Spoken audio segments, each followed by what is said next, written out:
Welcome to this battle map presentation on the Battle of Britain in 1940.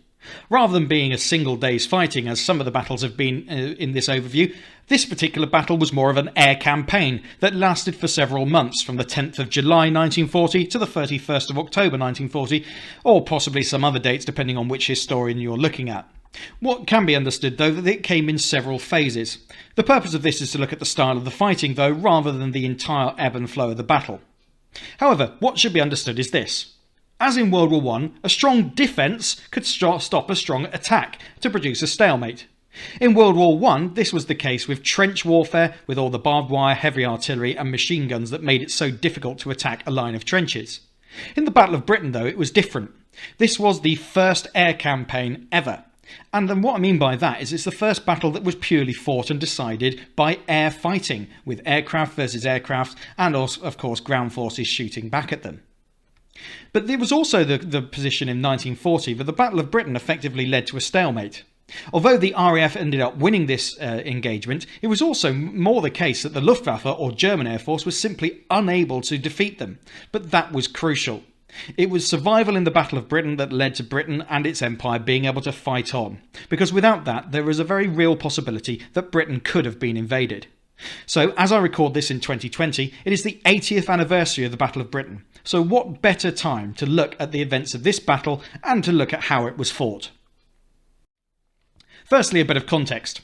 The Battle of Britain was fought to prevent Operation Sea Lion, which was Hitler's plan to invade the United Kingdom. In June of 1940, the Germans drew up a plan to invade England. It's worth remembering that their blitzkrieg already invaded nations such as Poland, Denmark, Norway and France. So why was the British Army in such a weak state in this period? You might be familiar with the events of Dunkirk in May of 1940.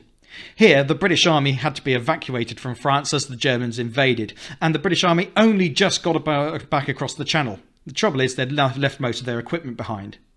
But before any invasion could be launched, the Germans needed to control the skies over England. They could then use their planes to stop the Royal Navy from intercepting their invasion boats. The reconnaissance photograph on the right there shows some of the barges being massed for the German invasion.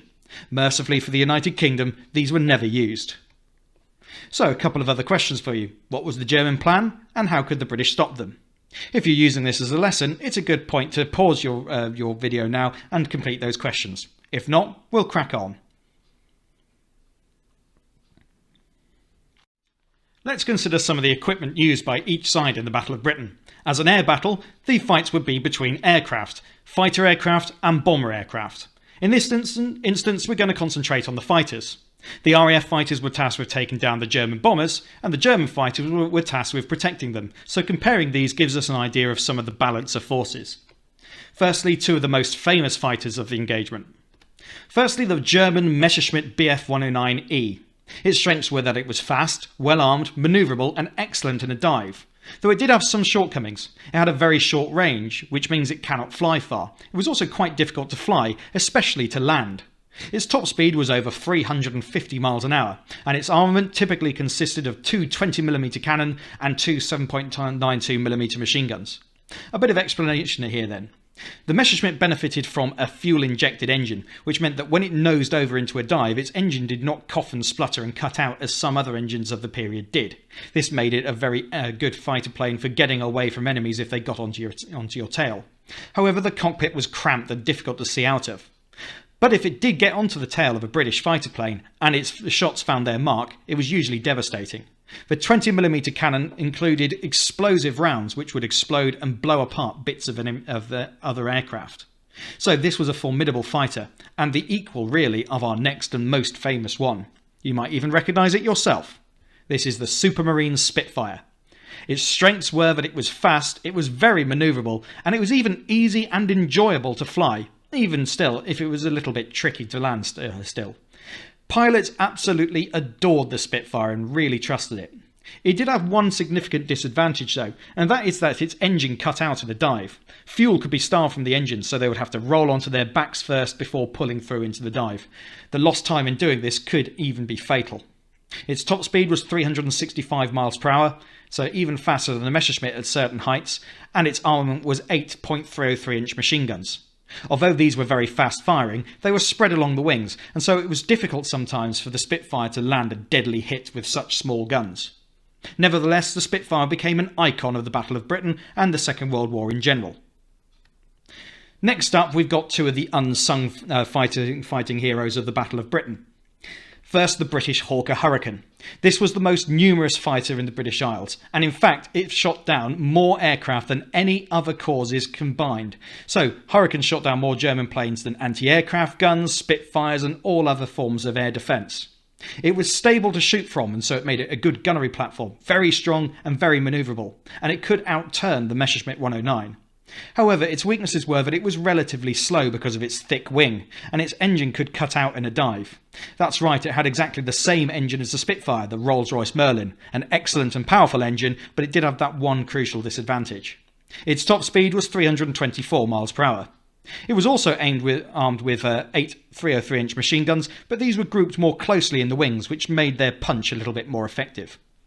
Lastly, the German Messerschmitt Bf 110C. Its strengths were that it was quite fast. Indeed, at many altitudes it could outrun the Spitfires and the Hurricanes. It also had a very long range, so it could protect the bombers for a long time. And it was very heavily armed for its time, with all of its guns concentrated in its nose. However, it was usually a sitting duck to the Hurricanes and Spitfires. It was heavy, with poor acceleration, and not very manoeuvrable, despite its top speed of 348 miles per hour at some altitudes. Its armament consisted of 2 20mm cannon firing explosive shells and 4 7.92mm machine guns, plus an extra machine gun in the rear cockpit for defence. This is the thing then, the Messerschmitt 110 was not a particularly effective fighter, which meant that most of the fighting was left to the 109. The trouble with that is the 109, being tasked to protect the bombers, could not do so very well. It was an excellent fighter, but with its short range, a red light would come on in the cockpit telling the pilot to turn around and get home as soon as it possibly could. If this happened during a fight with the Spitfires, tough luck. You had to dive away and hope for the best, and possibly leave the bombers undefended. The Spitfires and Hurricanes, on the other hand, had the advantage of fighting over home soil. They had far less far to fly, and if their pilots bailed out, they would be safe to fight again the next day. Let's consider how the warning system worked in Britain, which allowed the Spitfires and Hurricanes to take on their more numerous German adversaries. Firstly, let's try some aircraft recognition. Although radar existed in 1940 and was crucial in the defence of Britain, once the German fighters and bombers had passed the coast, it was down to the observer corps on the ground to identify the aircraft and call in the raids. Here is the Supermarine Spitfire, seen in a silhouette form from an aircraft recognition book of the time. And now the Messerschmitt. And now the Hurricane. Well, you might recognise that there are some similarities between them. They've all got one engine. They've all got a single tail. They both look rather similar at a distance, but there are some crucial differences too.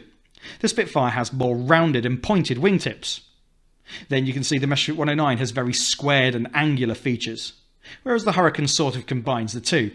Semicircular wingtips, but quite straight wings otherwise. It's also slightly bigger than the other two. But do you fancy your chances of being able to tell friend from foe when they're travelling at over 300 miles an hour and you only get a glimpse of them? I'm going to give you the opportunity now to experience an aircraft recognition test. Let's see how good you are at recognising these different fighters. Take a moment to look at these silhouettes carefully and try and guess which ones they are. You'll only see them for a fraction of a second. Ready? Let's try our first one. Okay, did you get that? What was it? Was it a Spitfire, a Messerschmitt or a Hurricane? It was a Messerschmitt. The squared off wingtips are the clue. But that flash that you saw there is about the only glimpse you'd get if it was flying straight across your nose and you had to take a shot. So would you really feel confident in pushing that gun button if you weren't absolutely sure it was an enemy? Let's try another one. Was that easier? Well, perhaps it was. It's the famous shape of the Spitfire. So surely I'll show you a Hurricane next. Or will I? What was that? That time it was a photograph. It wasn't exactly the same as the silhouettes that you've seen before. Hopefully you recognise that was another Spitfire though. Next. Well, that one there you might have seen the markings, so hopefully that one's pretty obvious. And indeed, this tells us why they painted markings on these aircraft in the first place. The crosses give this away as a Messerschmitt 109. Let's try one more. Well, that one seemed to have quite squared off wings as well. Or was it just that they were cut out in the photograph? They did look straight. Maybe it was a Messerschmitt. Well, no, actually, it's a Hurricane. One of the giveaways is the big radiator in the middle. Certainly something that you wouldn't want to be hit by a bullet. Okay, really, this is the last one now. Alright, so that had 2 radiators, so it can't be a Hurricane. It's a Messerschmitt. There was a space on the nose where a gun could be mounted, although it rarely was because it kept jamming because of the vibrations from the engine. So that's not as easy as it looks, and it gives you just one indication of how difficult it was to acquire a target and shoot it down in the Battle of Britain. But the British as the defenders did have one significant advantage, and that was radar, or more specifically, the method by which they controlled their fighters using it. This is a diagram that I drew some years ago to show something called the Doweling System, which was the method of control for British defensive fighters during the Battle of Britain. I hope it's obvious that it's not drawn to scale. So here's how it worked. Firstly, a Luftwaffe air raid was detected by the radar sites. These were positioned on the coast all around England. This information was then fed down a chain of command, or rather a communications chain. So information would be fed to anti-aircraft guns. It would also be fed to RAF HQ, who would help coordinate a response, and to fighter stations themselves. Indeed, it was RAF Fighter Command HQ who would decide which squadrons should be scrambled and from which locations in order to best intercept the raid. If they got this wrong, then the RAF fighters might still be climbing and quite slowly as the Luftwaffe raid approached, and they would have been sitting ducks for the German fighters loitering above. Not only that, when the air raid crossed the coast, they were out of the range of the radar, which only looked out to sea, and so the observer corps would take over. These were civilian volunteers with binoculars and other special ranging equipment who were able to accurately estimate the numbers, speed, direction, and various other bits of data about these raids. All of this would be passed on too. The point was, they didn't hang about briefing the pilots before they took off. A bell would be rung, the pilots would jump into their planes, their engines started, and they would head straight up into the wild blue yonder. This was a system known as a scramble. Fighter Command HQ would scramble them from the airfields and into the air. They wouldn't yet know where they were going. So instead, information was given directly from the ground by radios. That's what those washing line looking things are behind the cockpit. They're actually radio antennas. So a whole load of jargon would tell fighters to climb on a vector of 090, which would mean due east, and climb to an altitude of Angels 20, which would be 20,000 feet, and then they would direct them until they saw the enemy. At that point, the fighters would shout "Tally-ho," which meant that enemy was in sight, and they'd be left to get on with a furious fight. These fights would often only last a matter of minutes, and sometimes even seconds. And that's just as well. The Spitfires and Hurricanes only carried 15 seconds of ammunition, and so they had to make every shot count. We're now going to have a look at the process by which a usual raid would occur. Now, this has been done really just as a diagram. It doesn't show an actual raid, it's not done to scale, but you should get a bit of a sense for how things worked out. It's also worth bearing in mind, though, that this was an incredibly intense battle. At the height of the battle, a fighter might have to take off 3 or even 4 times in order to intercept a Luftwaffe raid, so pilots could be genuinely exhausted by the end of each day. But it was a struggle against life and death, and if they lost, Britain probably would have been invaded.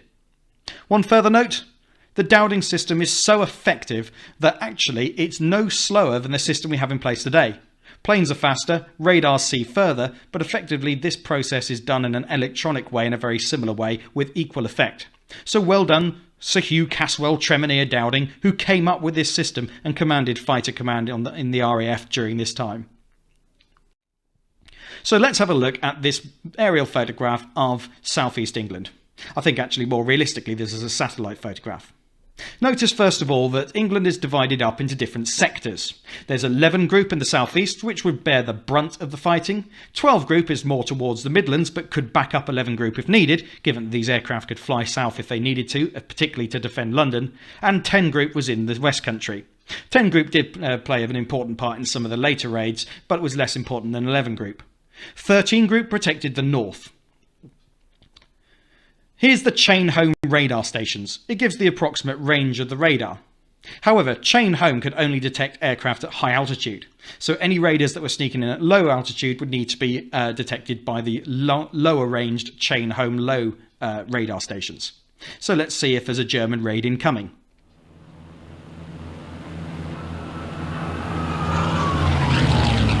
Looks like there is.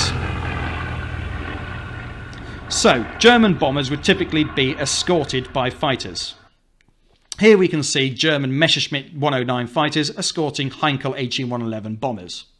The fighters look the same size as the bombers simply because I've tried to simulate them flying higher up, but they are in the correct formation for the time.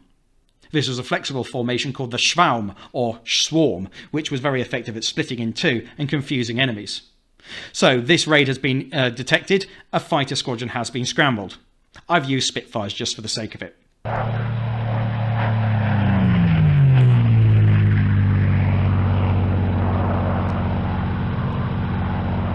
So the Spitfires would be climbing furiously into the air, or more likely because there were more of them, the Hurricanes would have been doing the same. Eventually, when the enemy was spotted, they would get into a dogfight with the called tally-ho, and chaos would ensue, with bullets flying everywhere and aircraft falling.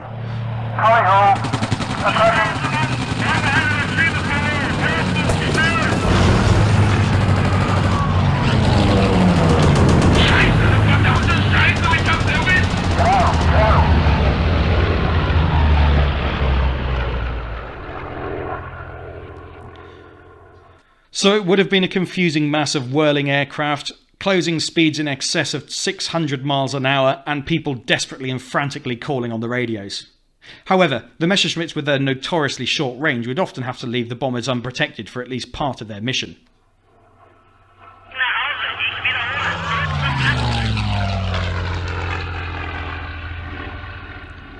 This might provide the RAF fighters with the opportunity to strike back, but whatever happened, generally speaking, certain targets would have been hit during these raids. And the RAF fighters too would need to land and refuel. This might be anything as short as 10 minutes for a Hurricane or 25 minutes for a Spitfire, which was slightly harder to service, and then they would be refueled, rearmed and ready to go again. But let's not forget, the bombers did usually find their mark. And that process would repeat over and over again throughout the Battle of Britain, whether the target was one of the Channel convoys in the first phase, or one of the airfields in the second phase, or one of, indeed, London at the start of the Blitz in the third phase, or perhaps one of the hit-and-run raids as the battle wound down towards the end of October rather.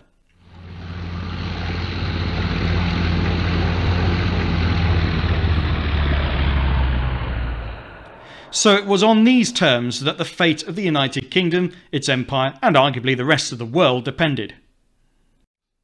Let's consider what it was like to fight in a Battle of Britain engagement. Here's a real source taken from a combat account by a real pilot during the Battle of Britain. His aircraft is pictured in this artist's impression. Source 1 is an extract from a combat report written shortly after a mission, and by shortly after, it might be as little as a few minutes, by RAF pilot Douglas Bader, dated the 27th of September 1940. This is during the third phase of the Battle of Britain, during which London was being bombed. I should point out that Bader was the commander of number 242 Squadron, a Canadian squadron, but Bader himself was British, and one of the most famous fighter pilots in the United Kingdom, not just because he was skilled and successful, but because he had no legs. Yes, you heard that right. He lost both of his legs in a pre-war flying accident and then learnt to fly using a pair of tin legs. I chose an Me-109, which is the type of German fighter, which was passing underneath me, and turned behind and above him and gave him a short 2 seconds burst, with the immediate result that he became enveloped in thick white smoke, turned over slowly and dived vertically. I'll pause here briefly. That thick white smoke was the engine coolant leaking out of one of the burst pipes, going all over the engine and evaporating very vigorously. The point was, an aircraft that had been hit in its coolant would have a seized engine within about 10 minutes of it happening, so that was probably a fatally hit aircraft. I did not follow it down, as it was the first 109 shot down. It was seen by Pilot Officer Cowley Milling, Red 3, Pilot Officer Bush, Blue 2, and Flight Lieutenant Turner, Blue 1. In fact, almost the whole squadron. I also had my camera gun in action, which will give further confirmation. So, Bader had plenty of witnesses to this, which should corroborate his claim that he'd shot down that fighter. What about his camera gun? Well, many of the fighters were fitted with a small clockwork camera which was installed in the front of the wing. This was operated where the pilot pressed the gun button and took short bursts of film, which allowed people to analyse the footage later on and see what they had hit. This was very useful in terms of training people in their gunnery and confirming whether or not things had been shot down. How reliable is this source? If you wanted to, you could complete these tasks as a bit of a practice of source analysis. If not, we could just move on. It's up to you. After all, the purpose of this presentation is really just to understand the fighting during the Battle of Britain. So let's ask who had the advantage. The thing is, as the defenders, the British were fighting over home territory and had the early warning and command and control advantages of radar and the Doweling system, but they were heavily outnumbered. Typically, there were around 600 to 700 Spitfires and Hurricanes serviceable in the entire United Kingdom. These were ranged against about 1,000 German fighters and another 1,500 German bombers of varying descriptions. So it was not unusual for a small squadron of, say, 12 to 20 British fighters to be outnumbered as many as 10 to 1 in a really big engagement. So give one advantage that the RAF had over the Luftwaffe, the German Air Force. And then give one disadvantage that the RAF had compared to the Luftwaffe. Describe two features of the way the Battle of Britain was fought. And then as an extension, what do you think was more dangerous, the World War I trenches or the Battle of Britain? Explain your choice. Pause the video if you want to do that. If not, we'll have a look at some answers. So one of the advantages that the RAF had over the German Air Force was their command and control. Although there were fewer RAF fighters, these were high-quality aircraft with, generally speaking, fairly well-trained pilots. What made them really count, though, is the command and control system ensured that where possible these fighters were in exactly the right place to pounce on the Germans and surprise them. Where this worked, it allowed the fighters to do a hit-and-run attack, shoot down a few bombers and fighters, and then get home and rearm and refuel again. This was not a case of them taking off and then needlessly wasting fuel looking for German planes and never finding them. Typically, if an RAF squadron took off in the Battle of Britain, it would find its enemy. How about a disadvantage that the RAF had compared to the Luftwaffe? Well, probably the biggest here and the most obvious is the fact that they were so terribly outnumbered. They would need to shoot down the Germans at a rate of about 5 to 1 to try and keep pace. In the event, that wasn't necessary because the Germans couldn't tolerate the losses that they were getting. For much of the battle, the RAF actually shot down about 2 to 1, but that was still a good advantage and good enough to win the battle. So give two features of the way that the Battle of Britain was fought. Well, firstly, we should recognise it was fought in the air, with support from the ground. So German raids would be detected by radar, fighters would be scrambled to the intercept, an aerial battle would take place between squadrons of British and German aircraft, and then both sides would land again, rearm and attempt the whole thing again. The Germans, obviously with their aim, was to destroy the RAF in the air and to try and destroy their installations on the ground. Later, they turned their attention on London. So what was more dangerous, the World War I trenches or the Battle of Britain? Well, that's difficult to say. The Battle of Britain was fought by a relatively small force of people, of whom quite a few died. By percentages, more people died in the Battle of Britain who flew fighter planes than died in the trenches. But it's a very difficult comparison. The trenches were absolutely and utterly miserable, but you probably had a better long-term chance of surviving that. Whereas the Battle of Britain, as soon as the planes landed, the pilots would be dog-tired, but they'd have a bed to sleep in and they wouldn't have rats crawling all over them all night. So it's a tricky one to answer. Finally then, let's consider the few. This poster contains part of a quote by Prime Minister Winston Churchill. He allegedly said this in the back of a taxi on August the 18th of 1940, something that was called the hardest day when the RAF were really hard pressed. He later repeated it in Parliament more publicly. The full quote is, "Never in the field of human conflict was so much owed by so many to so few." So let's consider what Churchill meant by this. 2,927 British and Allied aircrew flew in the Battle of Britain. For a campaign that lasted from July until October, that really isn't many. Consider that at the Battle of Waterloo, that was all done in a day, there were 50,000 British infantry, and that doesn't include the artillerymen, the cavalrymen or anyone else. So this really was a small battle in terms of the number of aircrews that took part. Well, where were they from? Well, overwhelmingly, they were British, but they came from all other parts of the empire too. Australia, New Zealand, South Africa, India, and elsewhere. But also from the occupied countries. A significant number of Poles took part. For example, one of the Polish squadrons became the top scoring squadron of the entire battle, despite not being committed until August. On the other hand, you could look at it another way. These few pilots were supported from the ground by many, many tens of thousands of people on the ground servicing the planes, directing the operations, maintaining the radar, fueling the aircraft, and so on and so forth.